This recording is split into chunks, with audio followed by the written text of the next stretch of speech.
கர்த்தருக்குள் பிரியமானவர்களே, கர்த்தருக்கு ஸ்தோத்திரம். இந்த நாளில் கூட தேவனுடைய வார்த்தை சங்கீத புஸ்தகம் 42 சங்கீதம் 2 வாசிக்கிறேன். என் ஆத்துமாவே தேவன் மேல், ஜீவனுள்ள தேவன் மேலேயே தாகமாய் இருக்கிறது. நான் எப்பொழுதும் தேவனுடைய சந்நிதியில் வந்து நிற்பேன்.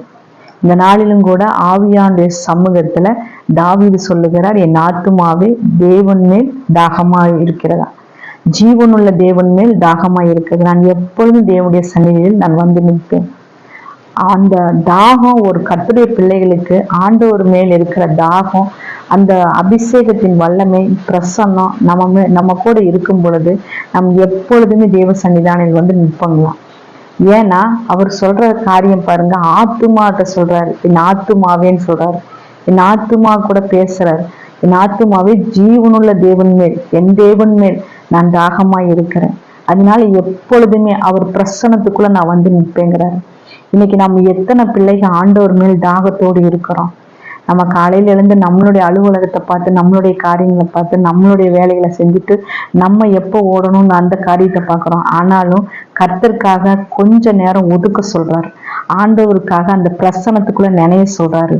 ஆத்துமா என்ன சொல்லணும், வறண்ட நிலத்தை போல இருக்கக்கூடாதுங்களா, ஆத்துமா செழிப்படையணும்னு சொல்றாரு.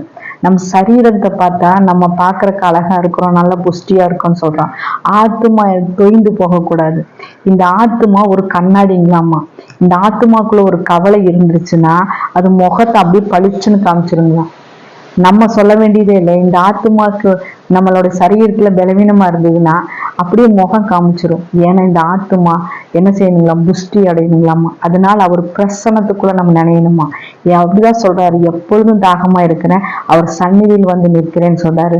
பாருங்க 6வது வசனம், என் தேவனே, என் ஆத்துமா எனக்குள் கலங்குகிறது, ஆகையால் யோர்தான் தேசத்திலும் எர்மோன் மலையிலும் சிறு மலையிலிருந்து உம்மை துதிக்கிறேன்.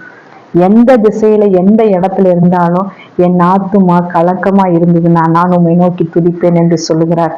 அதனால 11வது வசனம் பாருங்க, என் ஆத்துமாவை நீ ஏன் கலங்குகிறாய், நீ ஏன் எனக்குள்ள தேங்குகிறாய், கர்த்தரை நோக்கி காத்திரு, என் முகத்திற்கு ரட்சிப்பும் என் தேவனுமா இருக்கிறவை நான் இன்னும் துதிப்பேன்.